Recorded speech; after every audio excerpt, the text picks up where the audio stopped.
ஓம் ஸ்ரீம் ஓம் சர்க்குரு பதமே சாப பாப விமோசனம் ரோஹ அகங்கார துர்விமோசனம் சர்வதேவ சகல சித்த ஒளிரூபம் சர்க்குருவே ஓம் அகஸ்திய கிரந்த கர்த்தாய நம.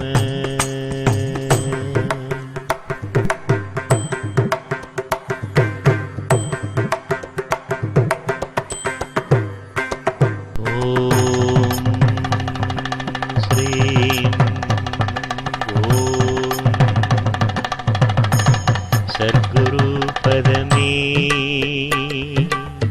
சாப பாப விமோசனம்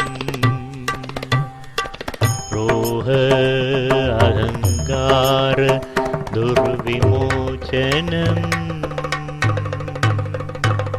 சர்வதேவ சகல சித்த ஒளிரூபம் சர்க்குருவே ஓம் அகஸ்திய கிரந்த கர்த்தாய நம.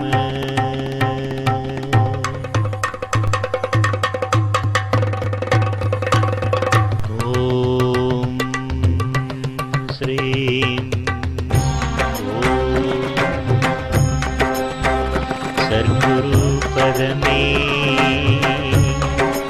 சாப பாப விமோசனம்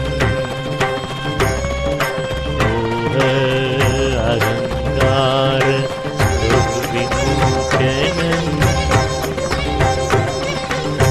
சர்வதேவ சகல சித்த ஒளிரூபம் சர்க்குருவே ஓம் அகஸ்திய கிரந்த கர்த்தாய நம.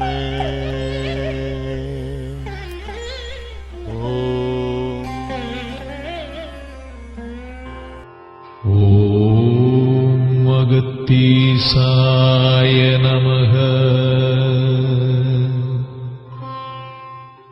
ஓம் அகத்தீசாய நமஹ. ஓம் அகத்தீசாய நமஹ. ஓம் அகத்தீசாய நமஹ. ஓம் அகத்தீசாய நமஹ. ஓம் அகத்தீசாய நமஹ.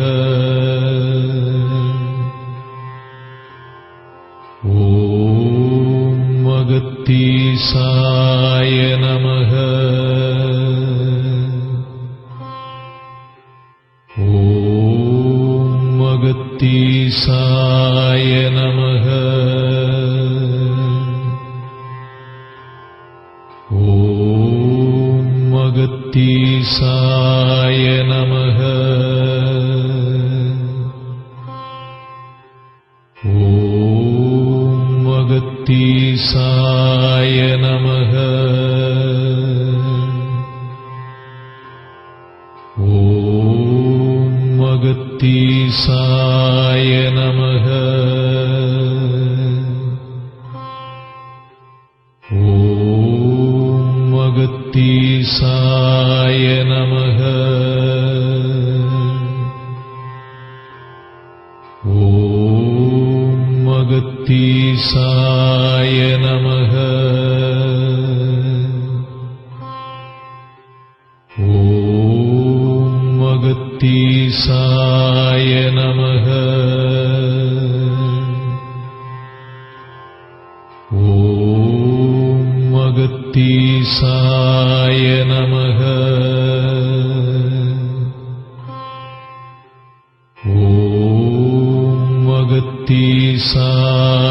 நமக. ஓம் அகத்தீசாய நமக. ஓம் அகத்தீசாய நமக. ஓம் அகத்தீசாய நமக. ஓம் அகத்தீசாய நமக. ஓம் அகத்தீசாய நமக.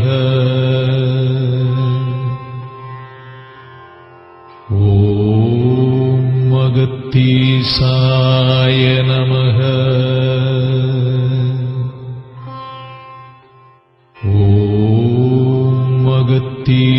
அகத்தீசாய நமக.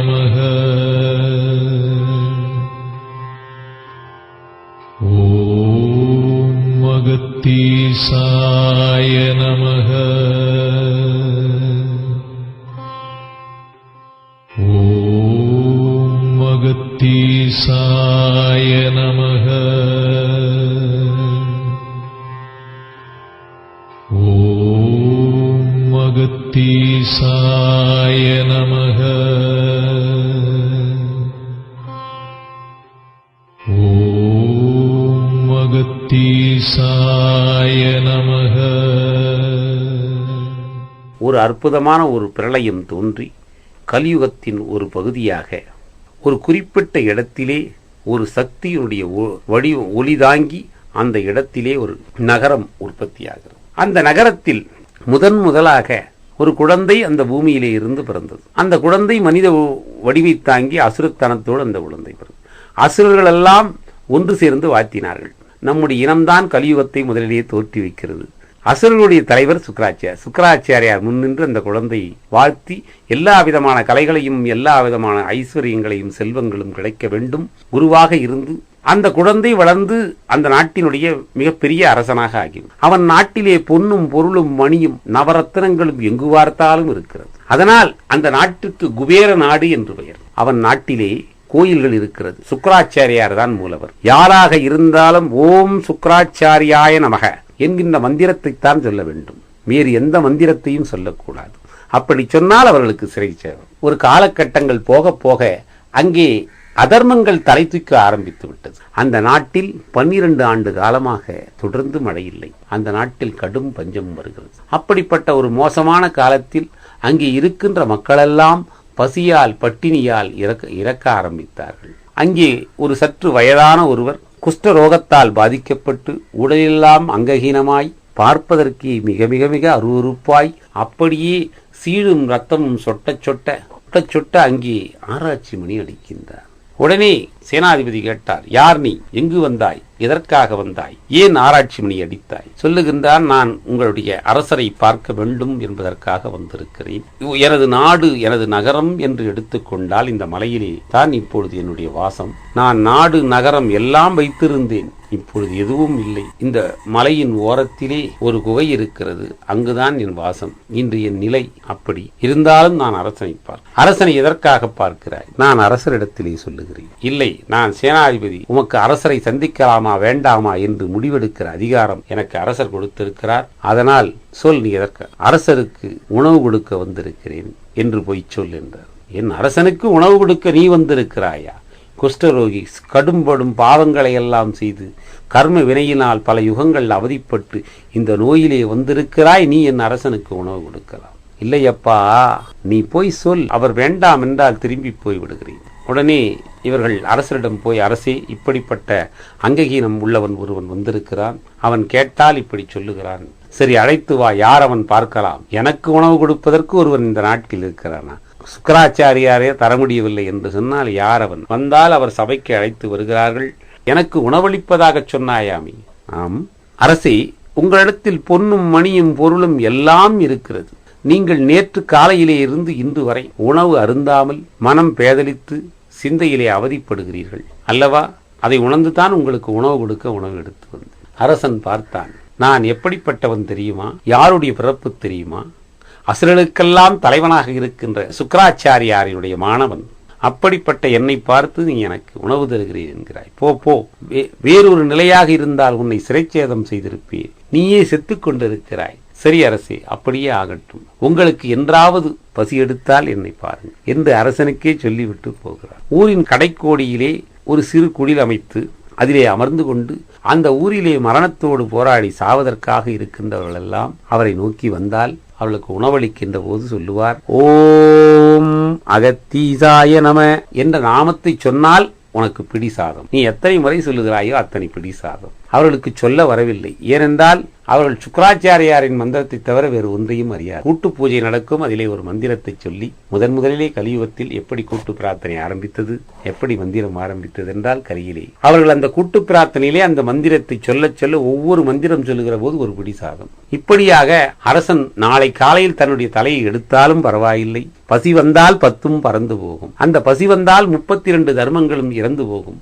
அவர்கள் பசியினால் வாடுகிறார்கள், மரணம் அடைந்தாலும் பரவாயில்லை என்று அரசனுக்கும் தெரியாமல் வந்து அங்கே உணவை சாப்பிட்டு சாப்பிட்டு மக்கள் போகிறார்கள். அரசருக்கு செய்தி போகிறது, மக்கள் எல்லாம் எப்படி இருக்கிறார்கள், என்ன செத்துக் கொண்டிருப்பார்கள் என்றான் அரசு. இல்லை இல்லை அரசே, மக்கள் எல்லாம் இப்பொழுது கொஞ்சம் ஆரோக்கியமாக மகிழ்ச்சி. எப்படி அரசே, நம்மிடத்திலே ஒரு வயதான முதியவர் வந்தாரே, அவர் அங்கே இருக்கிறார், உங்களுக்கு எதிரான சதி வேலை செய்கிறார். சுக்கராச்சாரியாருடைய நாமத்தை சொல்லாமல் யாரோ ஒரு அகத்தியராம் தாடியும் மீசையும் வைத்ததை போல ஒரு சிலை இருக்கிறது, அதிலே வந்து கூட்டு மந்திரங்கள் கூத்து பிரார்த்தனைகள் ஓம் அகத்தீசாய நமவென்று சொன்னால் ஒரு பிடி சாதம் கொடுக்கிறார். எத்தனை முறை சொல்லுகிறோமோ அத்தனை பிடி சாதம் கொடுக்கிறார், அளந்துதான் கொடுக்கிறார். நம்முடைய மதத்திற்கு திருமணத்தை ஆரம்பிக்கிறார் போல் தெரிகிறது. ஒரு நாள் விடியற் காலை கடுமையான பசி என்றால் அப்படி ஒரு பசி, யானை பசி என்பார்கள். எவ்வளவு உணவைத்தாலும் அரசன் சாப்பிட்டு கொண்டே இருக்கிறான், பற்றவில்லை. பசி பசி பசி பசி என்று அந்த அரசன் அலைகிறான்.